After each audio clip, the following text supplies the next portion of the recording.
Welcome to Wildcat Science with Mrs. Haugo. This is Chapter 7, Part 7, and today we're going to talk about what could possibly go wrong, disorders of the skeletal system. So we're going to start out with osteoporosis, which is a disorder most of you should have heard about. It is a disorder of bone formation, lack of calcium deposits, and a decrease in bone protein.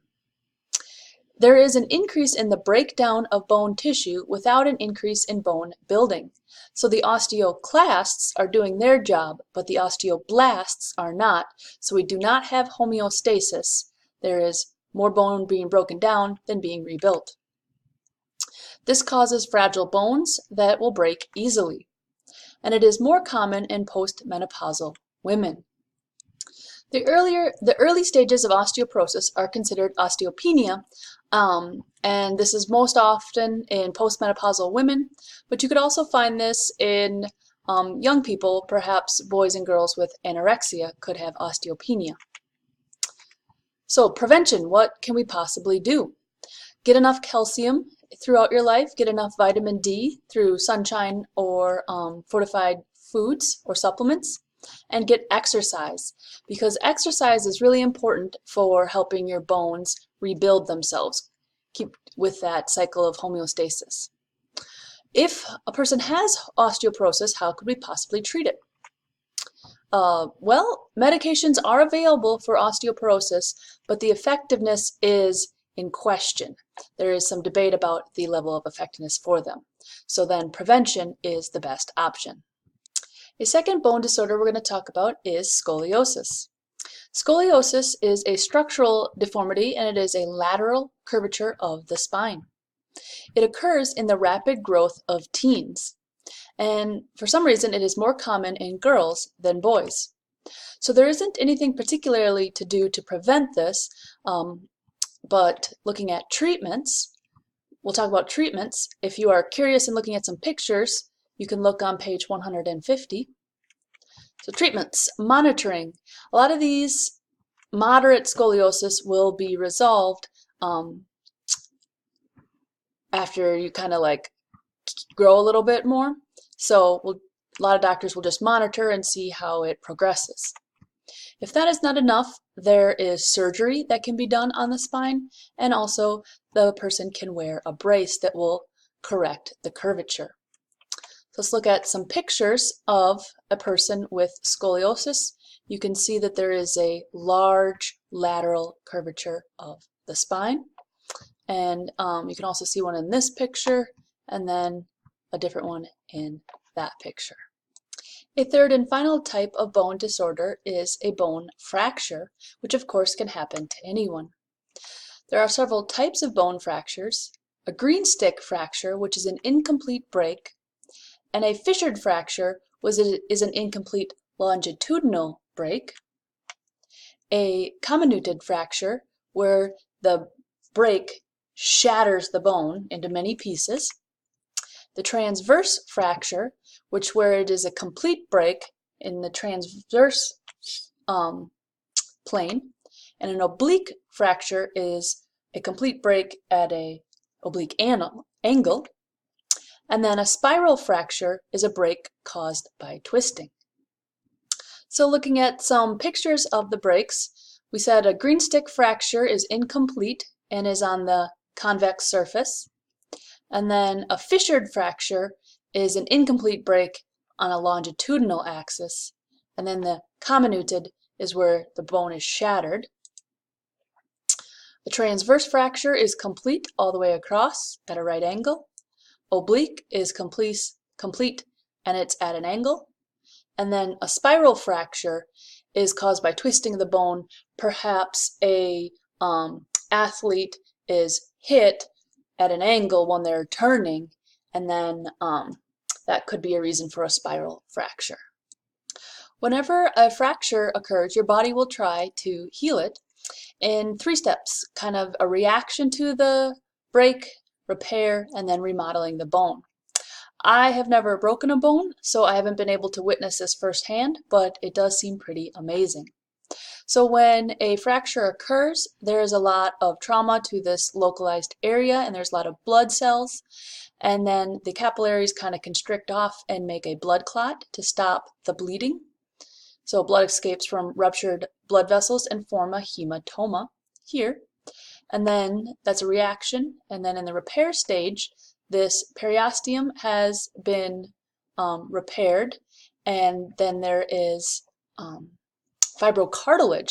So you have chondrocytes, you have cartilage cells making cartilage, just like when you're a fetus, you first have a cartilage model before it's bone.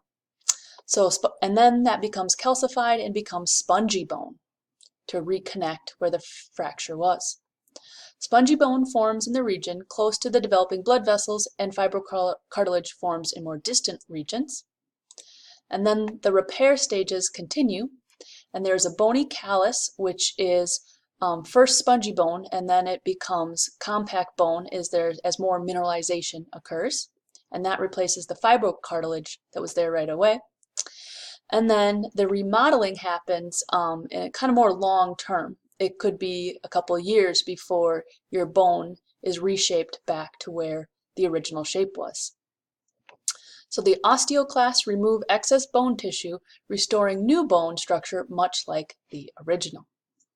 So that happens when there is a fracture. Next up, we're going to talk about what happens when two bones get together and make a joint.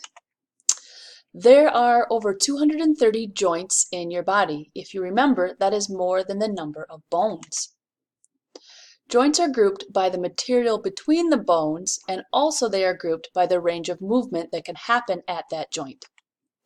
So let's first talk about fibrous joints and synarthrotic joints. So this fibrous joint refers to the material between the joint. It is held together by fibrous connective tissue. If you remember our notes from chapter 4, connective tissue, it is a type of immovable joint. One example are the sutures in the cranium, in particular the lambdoid suture. So if we look at our skull, the lambdoid suture is between the parietal bone and the occipital bone. So this suture here is the lambdoid suture, and that is a synarthrotic joint.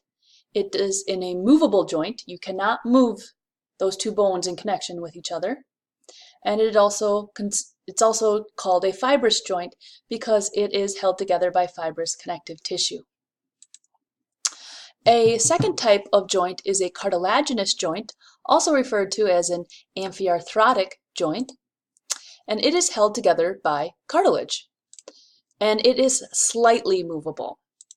One example is the pubic symphysis between the two pubis bones.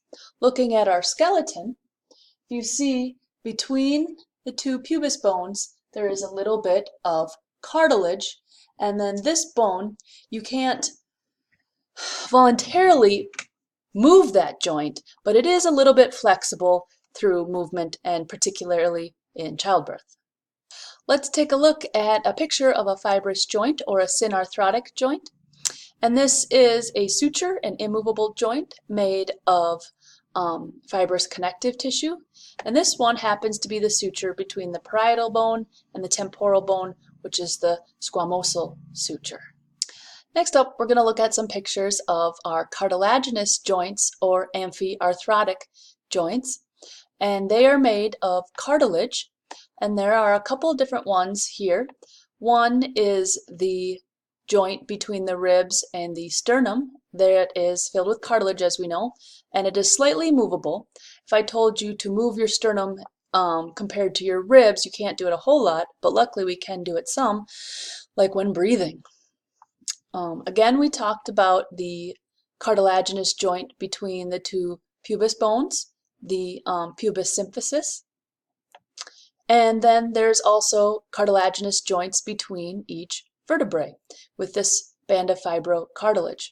And that makes them slightly movable, which is good because you can move your spine a little bit. It bends a little bit with your body.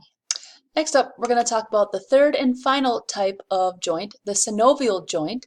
also known as diarthrosis joints. They are freely movable. That's what the diarthrosis refers to. And they are they contain synovial fluid, the category of what they're made of. So one example is the ball and socket shoulder joint, which is freely movable, which is good because it helps you do your windmills. Okay, I want to jump a little bit more into the structure of a synovial joint. It's a little more complicated than some of the other ones. So the bones are joined with a joint capsule that is continuous with the periosteum, the membrane on the outside of both bones. And the ligaments connect bone to bone, one bone to another bone. And then also within that joint capsule, there is a space between the bones, which is called the joint cavity, that is filled with synovial fluid, like an egg white. So synovial fluid is very much like egg white, and it is surrounded by the synovial membrane. And then the synovial membrane secretes the synovial fluid, which moistens, lubricates, and nourishes the joint.